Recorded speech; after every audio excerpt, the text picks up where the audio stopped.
Thinking about launching a podcast but overwhelmed by all the moving parts? At Turnkey Podcast Productions, we take the hassle out of podcasting so you can focus on the talk, not the tech. From concept to launch, guest booking to post-production, we handle everything. Need a strategy to grow your show and turn guests into clients? Yep, we do that too. DIY or done for you, we've got the solution that fits. Whether you're just getting started or ready to scale, Turnkey is your behind-the-scenes podcast team.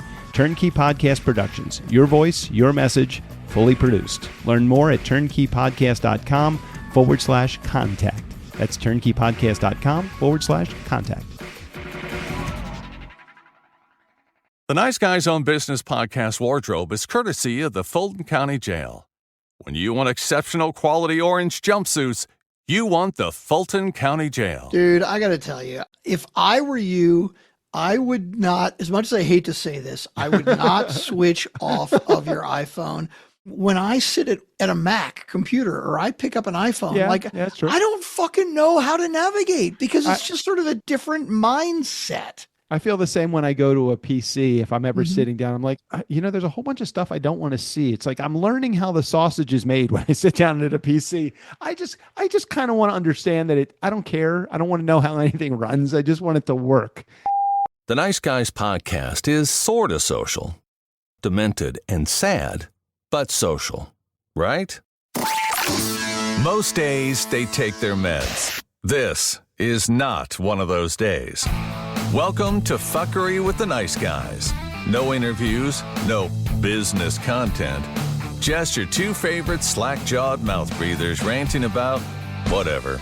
Now, strap yourselves in for Nice Guys Fuckery with the kings of fuckery, Doug Sandler and Strickland Bonner. It's a big day in the Sandler house today because today is the day that I break all the rules, and it's my first attempt at smoking a brisket for a major holiday and over 10 pounds. Whoa! Have you smoked a brisket at all yet? I have a much smaller brisket, like a 2.5 pound piece of a brisket. Now I've got the entire cow part of the brisket. But you've done the 2.5 pound one before. Yes, I'd be okay trying that, right? Because I go to HEB and I see these big fucking monster briskets that are very expensive, and I'm like, I don't want to fuck that up over 10 or 12 hours, but I would love to try a small But okay, very funny. The other day, got a lot of questions. We're at HEB and we're like shopping, right. and we see like deli meat. Turkey, right? And Vera goes to grab some and we're like, wait, no. So we go over and we get a fucking turkey breast. Like we find a 5 pound turkey breast. Right. And fucking throw it on the smoker that night. And it's so goddamn good. It is good. Way cheaper and way better than the deli meat we buy sliced. I know. Well, the problem is that most people don't have a pellet smoker or something that's easy to do. So wow, that is a very large beer. It's a large glass. It looks like a large glass. Stolen from the Clover, an Irish pub at the airport in Miami. Wow. How did you, I'm just curious, how did you get that out of the restaurant? It didn't fit in anybody's pocket. Well, fortunately, it was an airport restaurant. This is when I was coming back from Miami. Yeah. The story I told last week, since I spent many hours in the airport. And so since I was at the airport, I'm dragging my bags around, right? Oh, just this Miami airport. Oh exactly. Just recently, just last week. Exactly. Yes. And so, I'm at the bar and I'm having dinner and dragging my bags around. Right. And so I've got my backpack, like I've got my carry-on bag and my backpack. So, I just I pay the check and open my backpack and I take my last sip of beer, and instead of putting it down on the bar, I put it down inside my backpack and walked right away. So, and wait, this was before you got on the airplane. So this is actually something that you are now carrying. I see Vera. I see her reflection. How do you see? Oh, you see the reflection? I can see that looks like a latke. It is. Doug said that looks like a latke. That's exactly what it is. It's a delicious latke that I had for dinner. Potato pancake on this, the third or fourth night well, as third the or fourth recording- night of Hanukkah. Exactly. Right, That's depending what on you eat when at you're Hanukkah. listening. That is amazing, and that looks like the exact consistency, the right level of like darkness around the edges and softness in the center. Now, the only thing you need on that is a huge glob of sour cream and then some applesauce. Also, It's so funny you say that because it's exactly what Vera said. And I'm not a big fan of sour cream. Right. But we had, and we didn't have applesauce, but we had different jellies. Bon Mammon. Yeah. My daughter got an advent calendar, which is a different jelly Right. every week. And so I put that on. I had some for dinner. They were fucking delicious. Oh my gosh, that looks really good, which reminds me of the brisket that I am smoking tomorrow. And one of the components of the dinner, which I'm not responsible for, are the latkes. And so I am excited to have homemade latkes. I'm sure that Vera did not open up a box, knowing Vera, she did not open up a box and just make those. She probably did the potatoes and everything. Oh, right? yeah, she did it from scratch. She and Yeah, Amanda, they both, yeah. I think Amanda actually was in charge of the latkes. You know, that is probably one of the only things that I remember that I really enjoyed very much about the Hanukkah celebration was the meal. That's so good. Anyway, let me get back to the brisket for one quick second, because here's where my dilemma is. So you hit it right on the head. It's usually like a 10 or a 12-pound brisket that you're making. And so you have to go through the prep process. And you told me it was like a 10 or 12 hour cook also. I don't know right? if Isn't you know, it? yeah, 10 hours. Yeah, Or I think more? it's 10 Okay. hours or more, depending on the temperature that you do it at. And if you're doing dinner at 4 to 5 o'clock ish, when do you get the brisket started? Do you do it the day before? Like, should I be cooking it overnight? Do I wait till the morning of and just get up super early? Like, I don't know what I'm going to be doing. Well, that's the whole question is how long will it actually take? And you have to back time it. It's kind of like doing a Thanksgiving dinner where everything has to be timed exactly right. So you back time the brisket, and you think it's going to take 10 hours, but let's just say, because not all smokers are created equally and not all pieces of beef are similar. Some are thicker and some are thinner, but you have to cook it to a certain temperature in order to get that tenderness and doneness that you need to get out of the brisket. So it's like, oh shit. Do I have to do it the night before? And that means, do I literally right after our meeting, I'm going to have to prep the brisket, because that's part of, you got to let it marinate. And then if I do it tomorrow, do I have to get up extra early to take it out of the refrigerator to get it to room temperature? Because you're really not supposed to put it on the smoker like when it's coming right out of the refrigerator. You got to give it a chance to kind of relax the muscle. So a lot of things to consider. I don't know what to do. We will find out. Wait a minute. Are we going to be recording next week? Because isn't next week is going to be Christmas week? Yeah. So do we wait until, are we actually going to record? Now you're going to be We out don't of take town. off for Christmas week. I'll be in New Mexico, but I can still record. Okay. Well, that's another thing we need to consider. So there's a lot of dominoes that have to fall in position in order for this to be just right. And I'm afraid that us recording next week is going to totally fuck up my brisket this week. I don't know how that worked, but that's going to be the case. So anyway, did you say you had a story to tell me about something? You had 4 or 5 somethings. What were you saying? Oh no, you said you had 4 or 5 meetings that you went to. So you did a whole bunch of turnkey stuff today. We got a whole bunch of new clients so getting much started. stuff, right? And these are clients that are starting in various levels of start. Some of them are shows that have restarted. Some of them have been way delayed, like our great client, Mark, and we love Mark and Marcus. But it took them about a year to kind of get their podcasting wheels under them. So that was a whole stop and start kind of thing going on. We're excited to get their show going. I got several other clients that have reached out to me, the perfect guest to client strategy, that are now looking for, hey, it's time to start our podcast. Now, why are you doing that during Christmas week? It's now, why are you deciding this during Christmas week? Don't you know we all have other things going on in life? But no, I did not say that. I said, yes, sir. How can I help you? How can I best serve your podcast needs?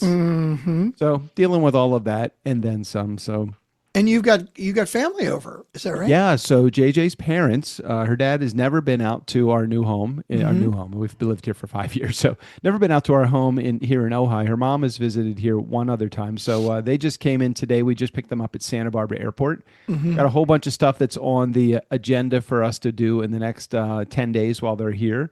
And I life is busy. It's busy in a good way. It's definitely busy in a good way. Okay.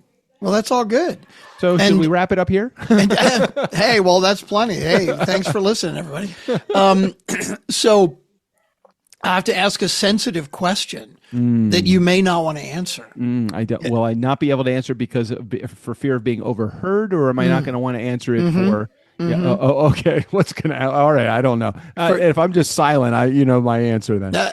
So do you get along with JJ's parents? Yes, very much. Oh yeah. Very Okay, much, that's good. Couldn't be a more generous, more kind, more sensitive, just very caring, very daughter and son focused. So that's really great. I do love them very much. Very, very good. Okay. Now, reminds me very much of my first in-laws when I was married to Fern. They were also the very same, but skip that in my second one. Oh, not so much in the second one? But it's revisiting itself in the third one. So I really, feeling good about this.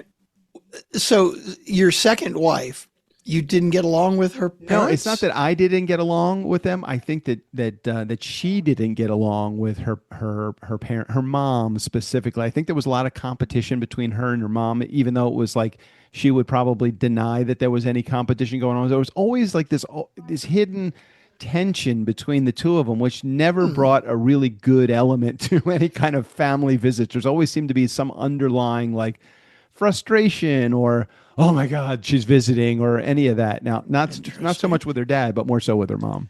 Yeah, because I know when her dad passed away, she was like devastated. She and her dad were really tight, right? I'm back. I unplugged myself. Sorry. It was Doug unplugged for a second there. I couldn't hear anything you were saying. It's okay. I was just saying she was very close with her dad, right? Because she was kind of devastated when her dad passed away. Yeah, I think that probably there was something in there too. You know what? There's a lot I don't really know. And I'm not really, it's not that I can't talk about it, but I don't know any answers. And that's okay because, she was the short-lived wife anyway, right? She was the in and out. And yeah, that's all good. Hey, welcome back. Welcome back. My name's Strickland Bonner. On the other side of the microphone, Mr. Doug Sandler. So holiday plans. I know you have some pretty significant plans this coming holiday season. And I'm just kind of getting along with making sure that all the presents arrive. Have you had an Amazon Christmas in the past? Have you ever done that? It depends on how you define an Amazon Christmas, like ordering everything from Amazon. I mean, right. So basically what happened a couple of years ago, and I think I did it again last year, was I had JJ put together her list, and her mom goes through the list, and her mom also and her dad get a lot of things that are off of that list that they know that JJ wants that maybe aren't Amazon specific. So and they're not really big on the Amazon thing as we are. So I just look at JJ's list and talk to her mom and see the stuff that they've already gotten and take that off of the list and then just buy the rest of the list. It's the best way to celebrate the holiday gift wise. So she makes an Amazon list, or she makes a list and you find it on Amazon? No, she makes an Amazon list, and I just buy all.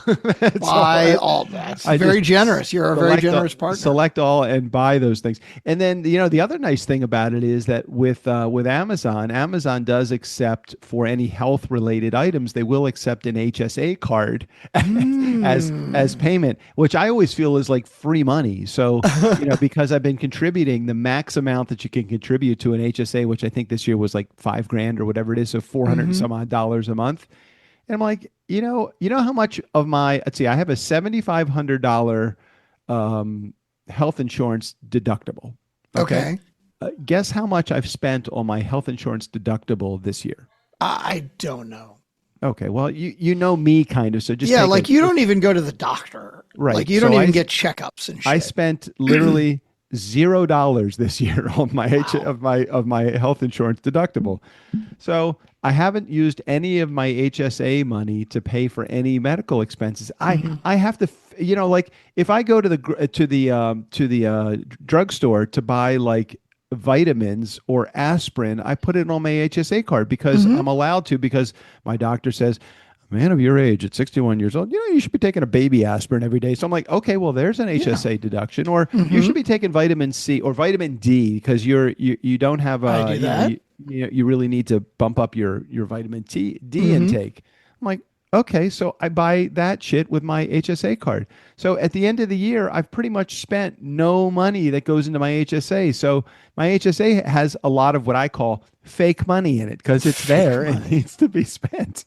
Now, is that the type that expires at the end of the year? It's you spend it or lose it, or does it carry over? It's not like a flexible spending account that use it or lose it. It carries over from year to year. And okay. And now they let you do HSA fund, like you can fund different investments with your HSA. So I take $200 and put it in my HSA, and I take $250 or whatever the balance is of my monthly contribution, and I put it in the buy stocks with this because you can direct where your HSA money goes. What? You didn't know? Hang that? on. The whole point of HSA money is you're putting it aside pre-tax, right? Correct. Because you Correct. don't have to pay taxes on it. Right. And the reason you don't have to pay taxes on it is because it's for your health. It's for your well-being. Right. And now you're saying that one of the things you can do with that money that's being put aside for your well-being is buy stocks? You can invest. So the money isn't just sitting in a savings account. Here, I'm gonna show you. This is really crazy. I'm gonna show you. I'm gonna pull it up on my okay. So hold on a second. All right. So I don't know if you can see the number. Okay. Yeah, okay. I see that. That is the amount of money that's left in my HSA, just the regular HSA. Like I've contributed now for 2 years or 3 years and pretty much have pulled no money out of that account. You can see that, right? Okay. Okay. So then I'll go to the investment side, and here's how much is in my investment account with my HSA. And that's independent of the other That is money? above and beyond the money that's in my HSA regular account. This is the investment. So I use this company called Lively, and it's legit. The government allows you to do this. You're allowed to self-direct where that money is going. Okay. So I've just said, okay, well, historically, I haven't used a vast majority of the money that goes into that account. Okay. So I'm going to invest $200 a month in my HSA, and I'm going to invest the other $200+ into my investment account. And I've been doing that for 5 years. Okay.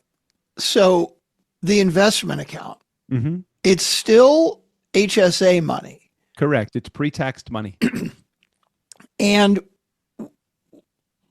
it never expires. So what happens when you don't spend it? Well, you will spend it eventually, or it will be it'll be given to your inheritance, but they will have to pay the taxes when they pull the money out of that account because it's pre-taxed money. It's just like if somebody dies with an IRA. Let's say that somebody dies and they have $10,000 in an IRA. Well, an IRA has been it has not been taxed yet. Some IRAs, the Roth it hasn't, but most traditional IRAs, the money has not been taxed. So if my son inherits the $10,000 that's sitting in my IRA and he wants it in one lump sum, I believe this is how it works.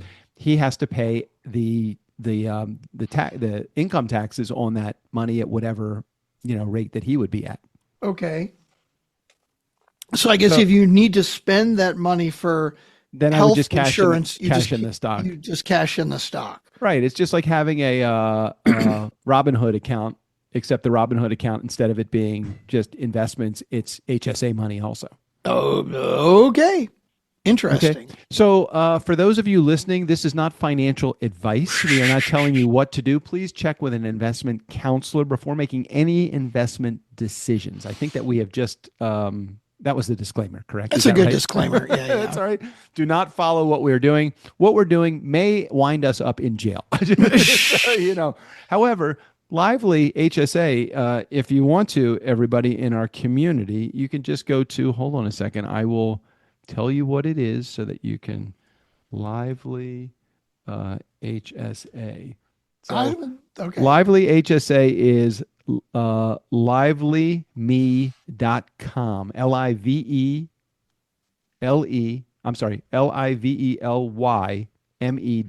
LivelymE.com. And you got to reset your camera because it's out of focus. Whoa, that is really out of focus. How'd we do? No, Still is. Hold on. Let's see if I move the light. God, that's really ugly. That's me really ugly. I'm pretty ugly to begin with. Hold on. How do you do that? Maybe do I turn it off and turn it back on again? Let's try that. Let's see what happens here. Oh, that worked. Wow. That was pretty cool. Anyhow, livelyme.com. Maybe you want to put a link in the show notes, or actually that could be a lot of work. So it's just LIVELY. Okay. All good. .com. All good. Speaking of Robinhood, yeah, mine is taking a big tanking over the last I have not even looked. What the hell happened? I am not looking. All I know is that my what's the name? Bitcoin stock was at. Oh yeah, Bitcoin has gone like total tank. Is Bitcoin under 90,000 right now? I don't know. I'm not looking. I haven't looked. Hold on. Let me look up the latest in Bitcoin prices. You know, Bitcoin is one of those things that's like, okay, here's more non-financial advice. Yes. Holy shit. Bitcoin is at $86,179. Now, it had been up to, I think the highest it was, hold on, let's take a look.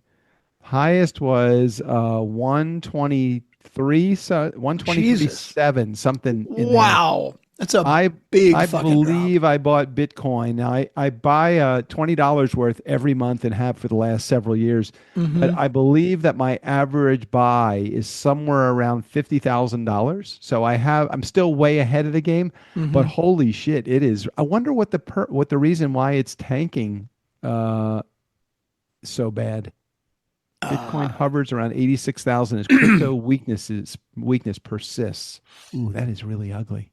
Crypto weakness persists. Boy, it wouldn't have anything to do with our crypto president now. Holy fuck. No, I have no idea. Hey, I want to talk about something important here, at least from a Reiner perspective, but holy shit, what happened to Rob Reiner? Can you believe that shit? Yeah. I mean, I haven't heard the details. Like his son killed him and his wife with a knife, right? And I believe, I know the story is always developing here, but as far as I have heard, he had no plea. So he didn't plead. I didn't realize that you could do that, guilty or not guilty, or no plea at all. So what does that mean exactly? I don't know. No plea. I don't know. I don't know, but he's being held, as far as I know, he's being held without bail. So do you feel like they're leaning towards this guy really did it? Well, yeah. I mean, if he didn't actually do it, he would have said not guilty. I mean, I think when he's got no plea, it means we don't even know if he's going to be fit to stand trial or something. It just goes to show you that it's like no matter how much greatness has been brought into your life, shit goes sideways. It can go sideways so fucking fast. Mm-hmm. That's fucking nuts. It's kind of nuts. It is nuts. I don't know the whole, we don't know the motive or the reason behind why it even happened, but not just Rob, but his wife too. Mm-hmm. Like, fuck. Yeah, it's crazy. It's all about. And of course, what does Trump say? Trump's like, he hated me, so fuck him. He's an asshole. He got what he deserved. What was the syndrome called? Trump derangement syndrome. What the now, is that actually something that somebody has coined? I mean, I've heard it a couple times now outside of the Rob Reiner cause of death is Trump derangement, whatever the hell it is. Well, let's take a look. What is Trump derangement syndrome? A pejorative term used to describe negative reactions to U.S. President Donald Trump that are characterized as irrational and disconnected from Trump's actual policy positions. So basically, it's anybody that says anything bad about Trump. Yeah. It's obviously deranged because you could never possibly think or say anything bad about Trump because he's the perfect president, right? I don't even understand that for two things. One, the connection makes no sense to me at all. Secondly, the insensitivity to be able to come up with a reason why you were involved in the death of somebody that is totally foreign to you. Just because Rob Reiner was outspoken doesn't mean that he's deranged. It means he has another opinion, which we are all allowed to do. No. Not in this country. Not anymore. if your opinion is different from our president, you should be fucking drawn and quartered and hanged. Come on. Has the president not made that clear? I don't know that I've heard that made abundantly clear, but well, you obviously have not listened to our president enough then, because he's made it abundantly clear that anybody that says anything bad about him should be fucking shot. Okay. Sorry. That's there's a little bit of little sarcasm in there. A little sarcasm coming in out of. But unfortunately, it's not undue. I mean, seriously, Rob Reiner gets fucking not like he even died of old age, and Trump was like he was a useless, talentless loser anyway. No, his son fucking kills him. And what is Trump's answer? He didn't like me, and he was wrong, so he was talentless. So fuck him. I mean, it's beyond ridiculous that this guy is. I mean, the rest of the world is just laughing at us. I mean, it's just such a joke. Anyway. At this point, it probably is. And we're just a year in. So, we got plenty of time to go. We got 3 more years of this bullshit. Well, hopefully it'll be shorter than that because, he won't make it that long. But who knows? We'll see what happens. Are you thinking that something ill is going to become of him, Strickland? I mean, is there a premonition that's going on? If you had to make a premonition, would there be an illness? Would it be someone would do him harm? What are you thinking would be the end result of? And not that we have anything that we are planning. Believe me, if you're listening to this, Alexa or Siri or whoever the hell you are, or Chat GPT, if you're listening to this, just understand. Very much like our legal or our financial advice, we don't know what the hell we're talking about. No. We're just espousing nonsense. We suffer a little bit from Trump derangement syndrome. Obviously, you can see that. But what do you think will become of him, Strick? Oh, I think he seems to be getting fucking old and sick. I mean, he was making jokes about sleepy Joe Biden, right? And there's all these videos of him fucking falling asleep in cabinet meetings and at the Kennedy Center and fucking everywhere. He can't even stay awake. Oh, I saw I forget who posted it, but there was something on Facebook. And I have been absent of Facebook posting for a very long time, probably at least the last year, and maybe even the same with Instagram. But I do go on there just to check out old Ford trucks. By the way, one of my 2 trucks that is in repair is home. The other one is probably coming home tomorrow. So I am just 1 truck short of a full deck, which is good. Anyway, so I'm looking at some of these posts, and there's one with a pair of glasses that have Trump's eyes over it, and they've just put it on. Oh yeah, on a picture of him. He's sleeping behind the glasses, but the glasses make him look like his eyes are open. Yeah, that's perfect. Yeah, pretty perfect. Yep. Anyway, what's going to become of him? What do you think is going to happen here? Dude, I think die of old age or dementia, or what's going to happen? Yeah, I really think that people are hopefully soon going to realize that he really is just too fucking old and not qualified for the job. Is his hair more blonde now than it is orange? I was noticing that in some photos. Now, I don't know if these were like I don't know, but I've been seeing some more blonde photos. Like they're trying to make the transition to a younger, less fake looking, less orange Cheeto looking Donald Trump. Yeah, we'll see if that happens. I don't know. It's I absolutely believe there are lots of people in the government, Republicans that support him who realize that he's just fucking done, that he's over, but they're not going to say it because power is more important to them. Right. Keeping them in power is the most important thing. It's so fucked up. All right. So those of you, here's our call to action. Those in our community that want to share with us what you think will be the result of the first year, which is we're almost in a year. So where will he be at the end of year 2? Alive? Not alive? Still making decisions? Do you think anybody else that's in the government though is making decisions for him? Or are you still? I don't think that. I think he's too of an egomaniac to let anybody else make decisions for him. So is he just making decisions in this altered state of oldness? Oh yeah, and people give him advice, and he puts yes men around him who tell him what he wants to hear.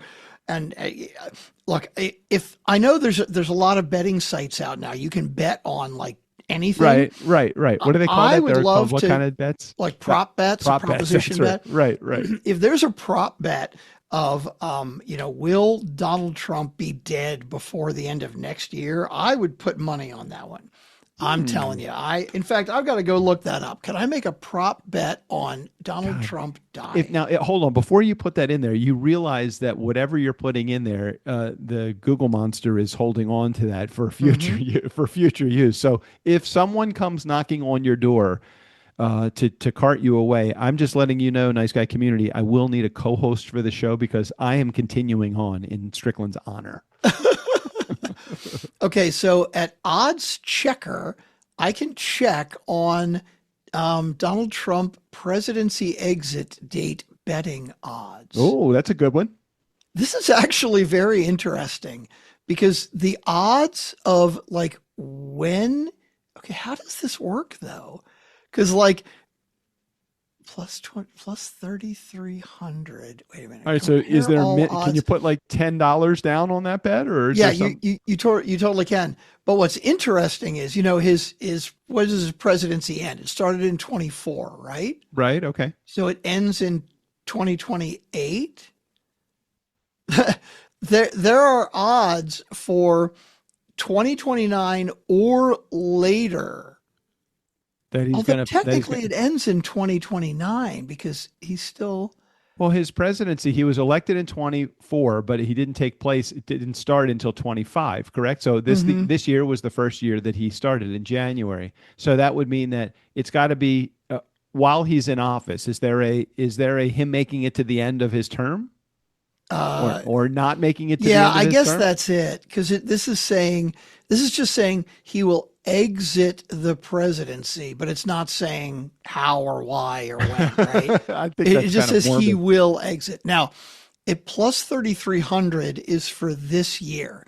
Now that means if you were to bet $100 and you were correct, you would win 3,300. Wow. Now, obviously there's only 2 weeks left in this year. Okay, so that's why the odds are long. Unless somebody takes him out on Christmas Eve or something like that. Not that we are encouraging anybody to do this. This is just for fun and games. We're just trying to see what the prop. What's it called? What's the name of the site? Prop. Oh well, I mean, I'm looking at Odds Checker, and apparently Odds Checker looks at a whole bunch of different sites and makes averages or some shit. But the odds of him being 2027 exit date, like sometime in 2027. Right. Oh, hang on, 2026. Right. That's this coming year. 20. Now that's interesting. So the odds of him leaving in 2026 are plus 450. So if you bet $100, you'd win 450, right? Got it. But the odds of him leaving in 2027 are plus 800. So there's less chance of him. No, there's a greater chance of him. I don't know. I don't do math so good. I don't know. It doesn't matter. The math's so good. It doesn't matter. It's just fun to think about. Okay, these are the things that Strickland and I think about. And not that we think about ever the demise of someone that's in a position of power. We want this person to stay. No, we don't want this person to stay. No, we don't. We wouldn't Not in care. this case. We don't. Dementia would be okay. That would be a good way out, right? That would be like the victimless crime, right? Right. We had nothing to do with it. No, nothing to do with that at all. It just happened. Oh my gosh. Yeah. Exactly. Okay, I do believe. Do we have?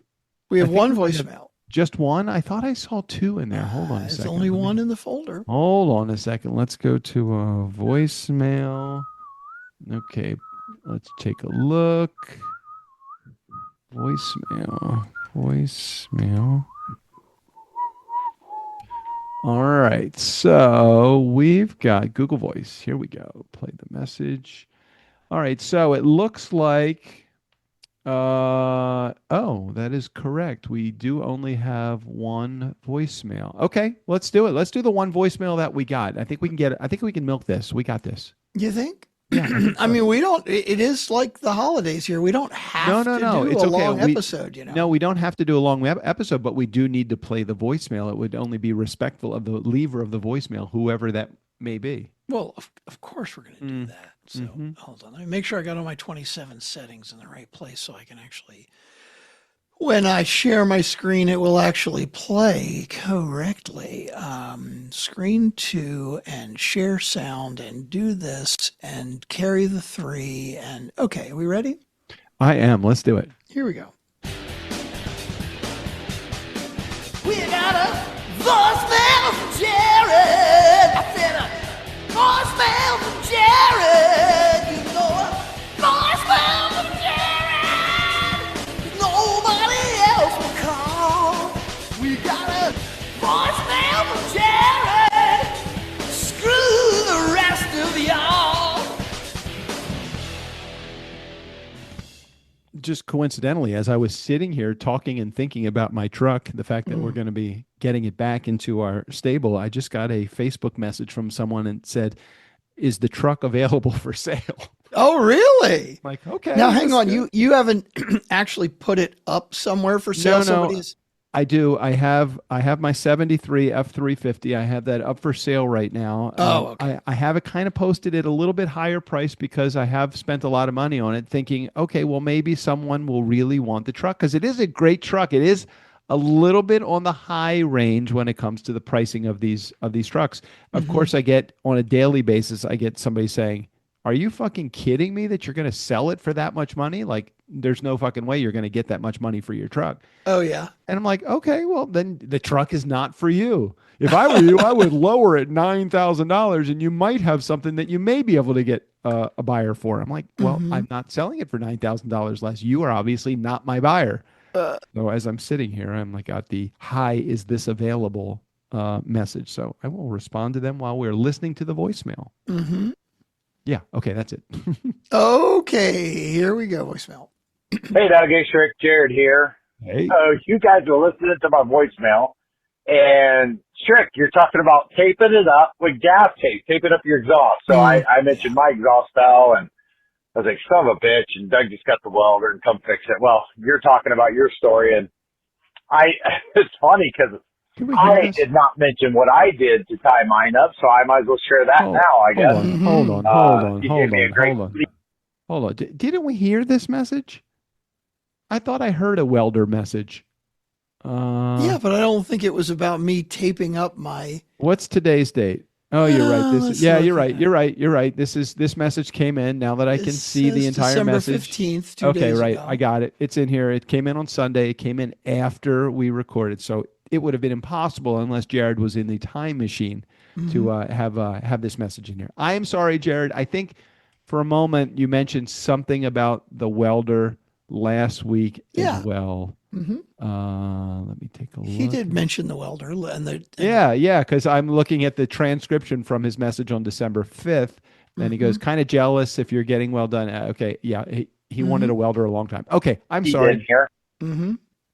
Okay. But when it fell, I didn't have any, like I literally bought wire to put into my work van, my previous vehicle, so that if something happened, I could wire shit up because I'm used to driving cars until they die, and there's a work vehicle, so I'm like, I'm just going to throw the slow roll. Well, needless to say, I never transferred that to the truck. It's in my garage. And I'm like, son of a bitch, I need to get home. How am I going to deal with this? I grabbed one of my cables that I use to charge my phone. And it was cold enough out. I wasn't worried about the drive home melting, but then I did contemplate, is it going to get hot enough? Oh, yeah. And sure enough, with the way my exhaust, because of how it kind of separated, there wasn't a lot of heat. Anyways, but I ended up climbing up under the truck and I tied it up with my charging cable for my phone. So That's funny. I gotta play into your gaffer's tape because I was like, this is gonna melt, but I don't care. I'm gonna try. There's wire on the inside. Maybe it'll be enough to get me home. And luckily enough, it did not melt it because, as I said, cold enough, and some of the exhaust was escaping around the pipe because of where it rusted and caused it to fall. It literally was letting some of the heat out. So, anyways, Strick, wild story. Never. I've touched exhaust enough and know how it heats up that I wouldn't have done that. But because of that, I just would have never thought of that. So, hey, you work with what you got. You figure out if it works or not. And if it doesn't, you know not to do it again. Yeah. So, lesson learned, right? Exactly. All right, fellas. Appreciate you guys. Love the show. And as always, so good hearing you guys. Thanks. And So, I never have to worry about that in my Tesla because no exhaust. No exhaust. So you know how Apple products are. You plug in a non-Apple cord to an Apple device, and it will tell you that it's incompatible, and it won't. So when Jared went to tie up his exhaust with the Apple cord automatically untied and said, "Excuse me, you cannot use this for a non-Apple device." It's so. How does Apple like where in this cord? I can't show it. It's the here. I'll do it here. Where in this cord on the little lightning connection is there something that is like proprietary enough to know in your Apple device that it's not an Apple cord? How the hell does it know that?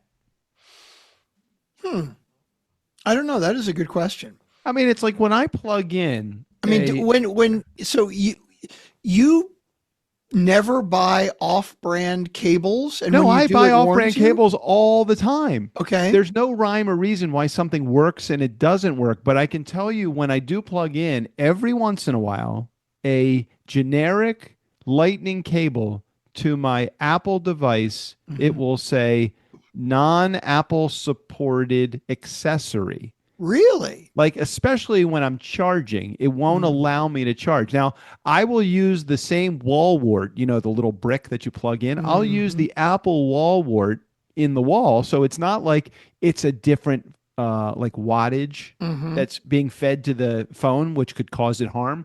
It's literally the cord, and the end of the cord, I've examined the end of the cord. I mean, now this is just visual, just doing a flyby on it, but I'm not looking at like the wires inside. But I wonder, is it something it's copper cable as opposed to, aluminum cable inside? I don't fucking know how it knows. I have no idea. If anybody knows, please call and let us know because I have no idea. And, Apple's so shitty and proprietary anyway. I don't fucking use that shit. So, I just got a new Google phone. I got a new phone and I got the Google Pixel 10. Yeah. How much was that? I had the 6.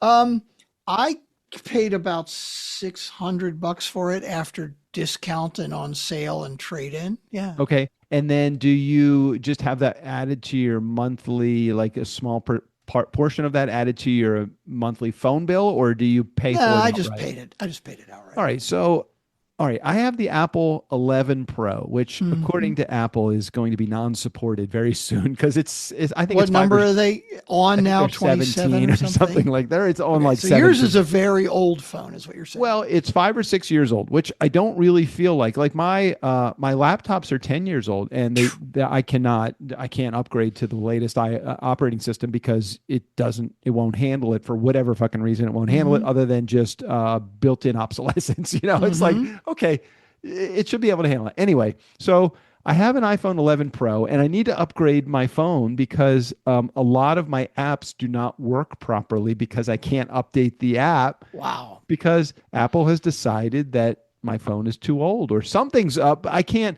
like JJ likes to use this program called Marco Polo, which is a video messaging app, and it's pretty cool, but I can't use it. My microphone doesn't work. I've just noticed recently that when I take a call, I can't use my phone against my ear because the speaker doesn't work anymore. Oh my God, that's pretty bad. So what you're saying is, it sounds like you're saying very soon you're going to have to replace your iPhone and your Apple laptop, which says to me, you better sell all of your health savings investments because you're going to go into fucking debt otherwise. How to make this an HSA expense. So anyway, I've already figured out the workaround on the laptop. I just bought an iPad, not just, but this year, several months ago, I bought an iPad. I'm not upgrading my laptop because I don't have any use for my laptop. I use it for my DJ software, which is web-based, and I still can update my Chrome because Chrome can be updated with my computer, but the operating system cannot.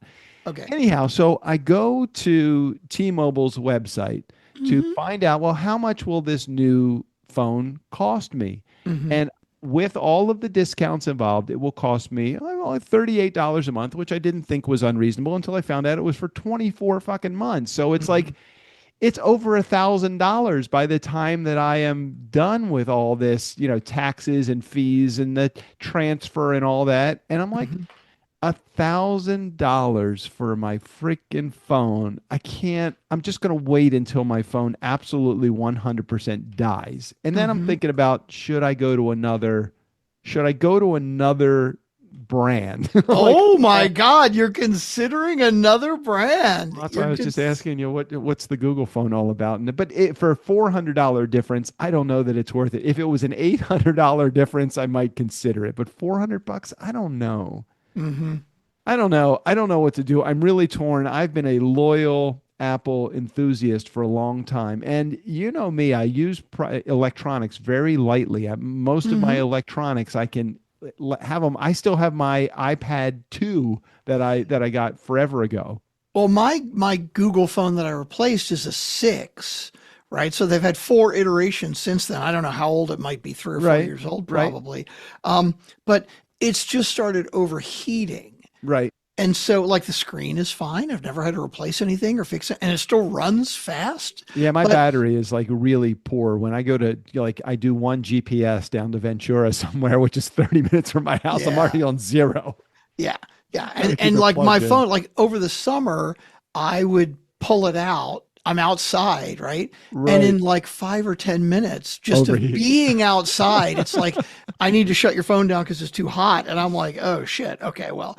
And then even like about a month ago when it wasn't even that hot outside, it did it once. And I'm like, okay, I'm not going to keep fucking with this. I guess I could do what JJ does. I guess I could go to a flip phone. Oh God. As her flip phone.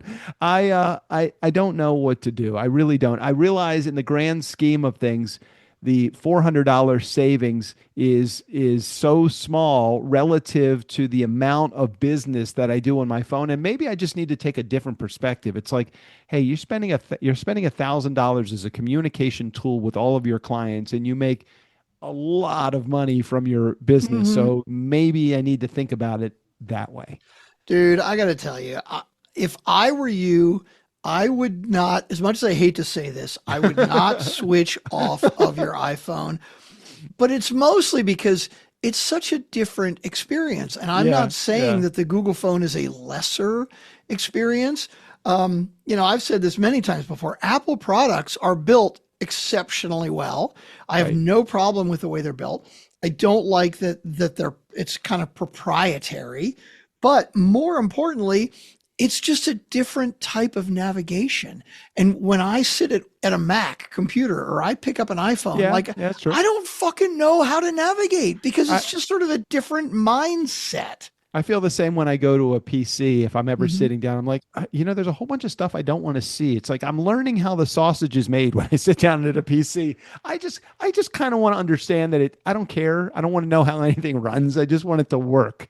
And I feel like when I sit down at a PC, I work that way. I don't think a Google phone experience would be like that, but I think it's going to be, I've never even held a Google phone. I really should go into the store just to see how different the experience is, or even if I want, I don't know.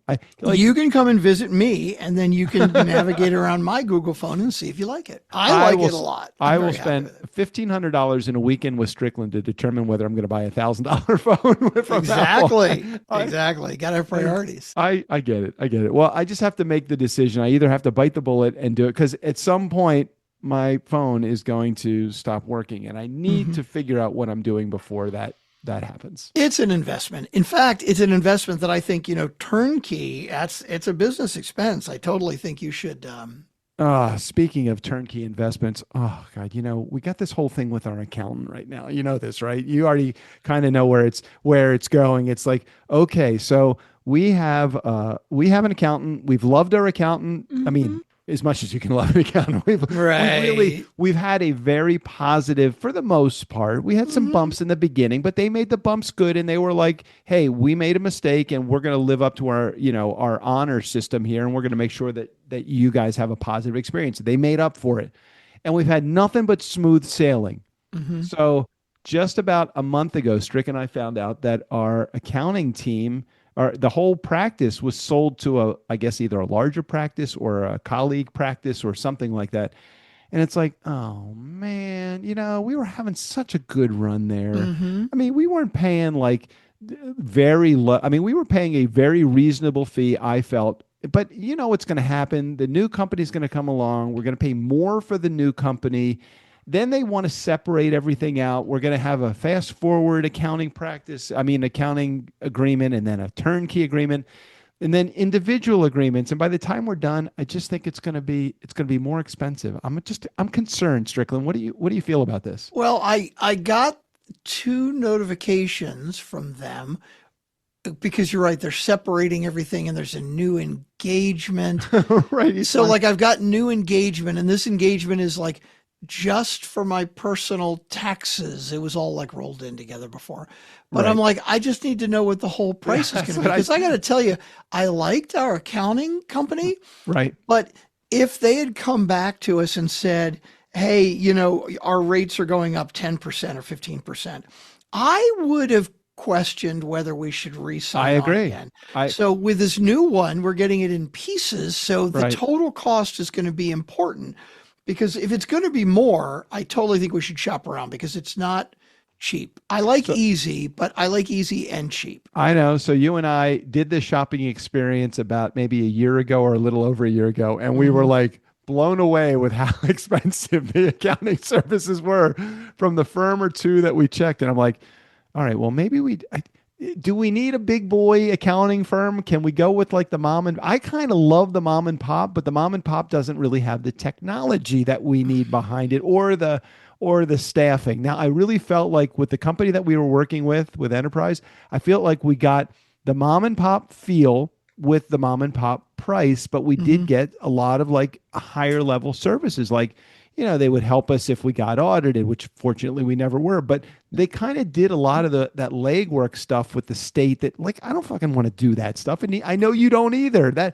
They spend 3 or 4 or 5 hours, which is probably a minimum that you're going to spend on any of those, what do you call those? The nuisance, the nuisance phone calls. The stupid, It's like, annoying shit. God, I wouldn't want you to have, because I can't do it. So it's going to be left on you. If you have to call the state of Texas to figure out something, I'm like, I don't even understand the question to know enough about the answer that they're going to give me. Like, okay, well, what do we do? That's where we are right now. So if anybody in our audience, nice guy community, if you are an accountant, here's a perfect opportunity for you to sweep in and save the day. Just come tell us if you can help us, even if you're overseas. I know. I was looking at our numbers recently. For some reason, over 50% of our listeners are in the Philippines. Like, wait a minute. If you're in the Philippines and you're listening to this show, I know that you can do accounting that's U.S. based. Help us. Help us help you. I mean, we have a lot of people that are on our team. When you sent me the list of people that we're paying bonuses to, I'm like, we have 14 people in the Philippines that work with us. Okay. A lot. We need an accountant in the Philippines now, too. If you are someone that is in our audience, that you are an overseas remote practice that knows how to do U.S.-based accounting, please help us out. Is that legal? Can you do that? But what kills me? Huh. I mean, Aren't okay, numbers? So look, let's throw some numbers out there, right? Okay, yeah. We've been paying $1,300 a month for our accounting. Correct, right. Okay. Now, our accounting, we each have a credit card that we put expenses on. Right, got it. We have bank accounts, right? Right, yeah. But those are all synced.